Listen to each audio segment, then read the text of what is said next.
So Transformers Age of Extinction. You got Mark Wahlberg, you've got Dinobots this time. Is that enough to make this fourth film better than the ones we've gotten before? Well, let's find out.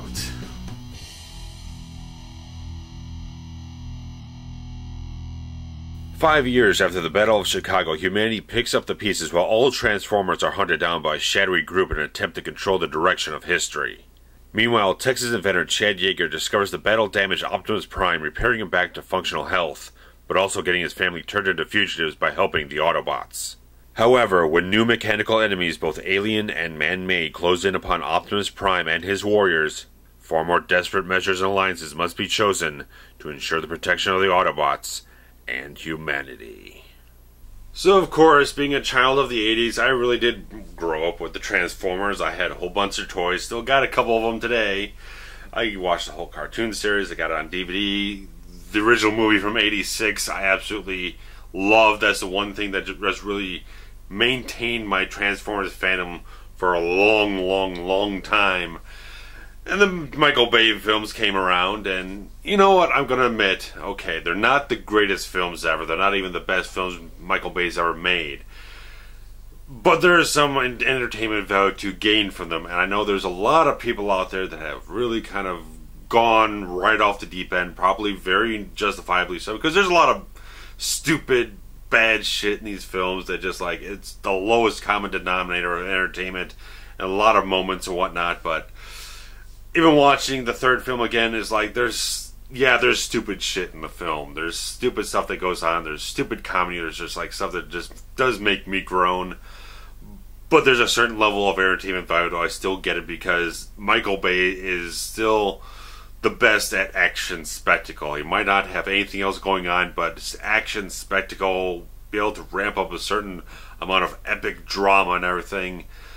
Hardly anyone else can really match that at the level that he does it at.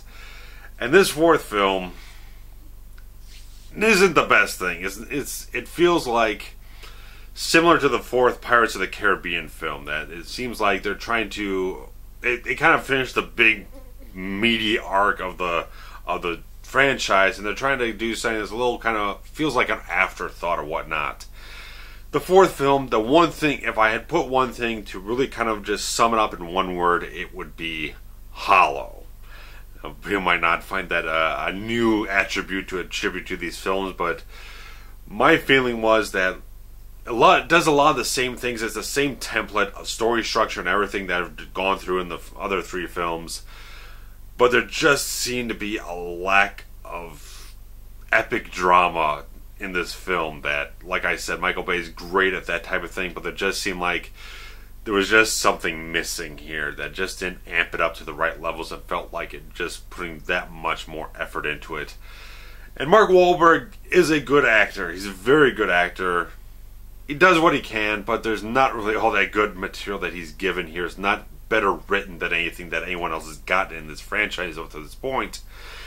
There are a few very good comedic beats that he has in the film that really kind of made me laugh, obviously, and he did a good job. I like that. Unlike Shia LaBeouf's character, who is very much that just is a lot of people this obnoxious distraction in the films, Mark Wahlberg actually becomes involved with the action of the film. He picks up alien weapons. He's firing them at other Transformers. He's firing them at the bad guys. He's actually involved with the action, and Mark Wahlberg is a very, very credible action star.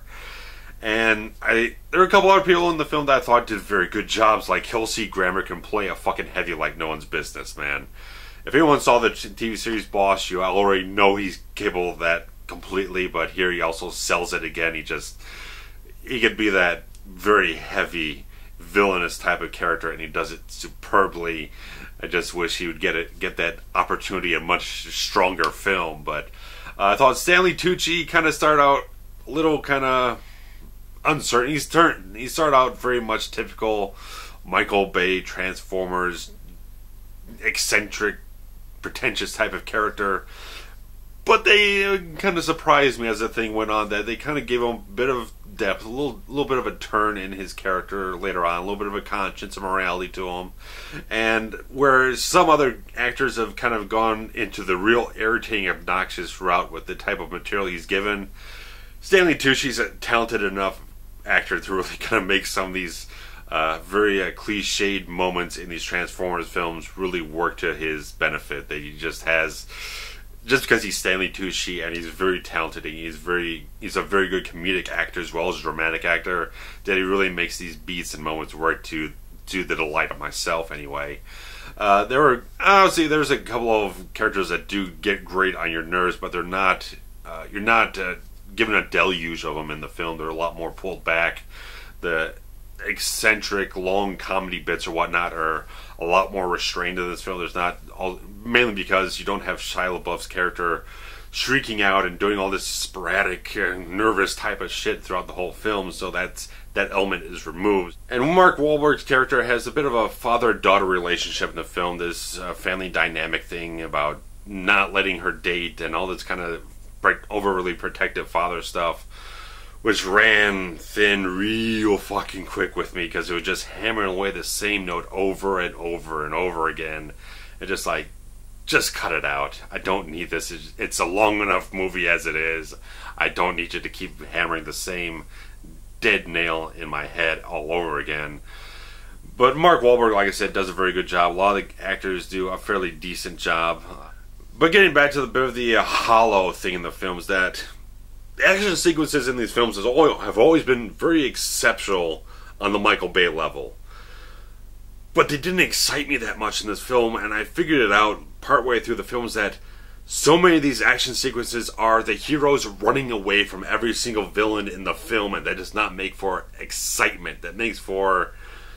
It doesn't work. It's just like they keep running away from the action, running away from the danger. They're not engaging the danger. They're not going towards the danger and engaging it and combating it. They're running away from everything, which makes it less interesting. It just didn't work. It just didn't feel like there was excitement and danger and conflict building up. It felt like everything was just kind of dissipating in these sequences, and they just didn't energize me the way they have in the other films. The CGI in these films have always been top-notch. They've been spectacular stuff, so there's no loss and whatnot in that. But the cinematography felt a little less than it's been before. I thought there was a little bit more handheld stuff, a little more too close-in tight shots, slight bit of shaky cam when there's a physical combat going on. It just felt like a step down from the cinematography that they had, even in the last film. So it just felt like a little bit less overall than what they've tried to do before. There's strengths, there's weaknesses in the film. I mean, the strengths is that they cut back a lot of the jokey, terrible fucking humor. A lot of the racist stuff is gone. Another one of the strengths I felt was a lot of the plot in the film just didn't engage me, except when they were engaging the character of a Lockdown in the film. This sort of ambiguous, evil type of character sent from the creators of the Transformers and everything like that, because the character had a certain amount of mystique around him, so it made him much more interesting because I didn't know much about him. All the other stuff that's going on with the government conspiracy stuff, all the kind of black ops type of stuff, kind of wore thin real quick. They didn't quite hook me in as strongly. It just felt like I was just, again, because those sequences are so hinged on those running away from the conflict action sequences, that again, it just didn't engage me. But when they had Lockdown and there was much more direct conflict, and it just kind of worked better for me. But on the whole, the film is okay. I mean, if you like what they've done before, if you've enjoyed them, you've had entertainment value from them, this might again feel a little hollow to you. It just feels like a bit of a, there's step ups and there's progress, but there's step backs or whatnot. It just doesn't feel like they felt like they've lost that large scale epic quality. It feels like a much narrower type of story. Even though it probably shouldn't be, it just feels like there's just some cog missing in the dramatic epicness of the storyline. And yeah, there's Dinobots in the film, but they show up in like the last half an hour. They have practically no dialogue. Not a single of them is called by name, so it's just kind of like they're there to appease fans, just to have them on screen, have them for an action sequence, and that's it. There's nothing more to gain from it, so pretty much that's all you get from them. But let's say the third act is pretty damn good. It's not as insanely over the top and insanely huge as what was in the third film, which I just watched before seeing this one, as well as the 86 for him. So, kind of got a big contrast there. But you know what? If you're looking for lowest common denominator type of entertainment value in action, I'm sure the Transformers, these films have satisfied that to a certain extent. I find the action sequences very satisfying from the films, but other than that, they could use a lot better script writers, stronger plots, better characters, flesh things out a little bit more. Obviously, there's a lot of things to go about. If I wanted to do that, I could probably do a very long video detailing things here and there about what they could improve and jettison and what that kind of stuff. So, get a better screenwriter next time. I'm sure that'll clear up a lot of problems. But regardless of that, before I go rambling on, let's just say Transformers Age of Extinction, it feels like that thing is like they're a little lazy about the thing, because they feel like we're riding a big wave of this franchise that's made shit tons of money, and they're just going to put out a film that they believe, just on name and recognition alone, is going to earn them big money. And that's probably going to happen, because you can bitch and whine and complain all you want, try to stomp your feet and everything, trying to yell as loud as you can to tell them to change things, but the only thing that will force them to change anything is if these versions of these films, the way they're outputting them, lose money at the box office.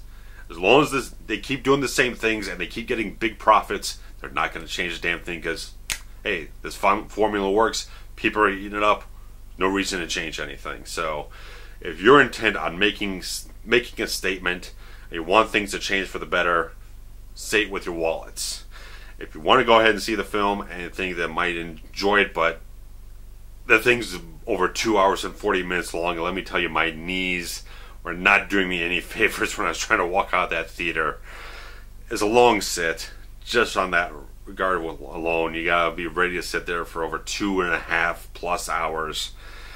And I just didn't find it as entertaining, quite as engaging as some of the other action sequences in the franchise. If it doesn't get you in the action sequences, there's nothing else to get you there, and there's not good enough characters in the film. But you got decent actors in the roles, but they're not given enough material to really do much of anything beyond the base level type of stereotypical archetype of what their role is. So if the action sequences don't get you, then there's not a whole lot else you're going to get from this film. I'd say I'd say for anyone who has even a mild interest, probably just wait for a rental. I don't think it's that much of a need to see it on the big screen if you don't think it's going to be engaging you for that long, or worth sitting through 2.5+ hours to see it. So I'm going to cut myself off here, and if you got any comments to say about Transformers Age of Extinction, or any other Transformers movies, or the franchise in general, there's a wide open world of comic books and various cartoon series and everything else that you can delve into, and tell me what your favorite Autobot is, what your favorite Decepticon is. Obviously, Optimus Prime is like the big John Wayne type of action hero, this like icon to countless kids in the 80s, so you can't go wrong with Prime. So I'm going to cut myself off here as usual. So you comment, like, subscribe, all that kind of stuff. Share some links around if you like what you hear here. And I'll be back in due time, probably next week, with a review of Deliver Us from Evil from the director of Sinister and the future writer-director of the Doctor Strange movie. So take care. Bye-bye.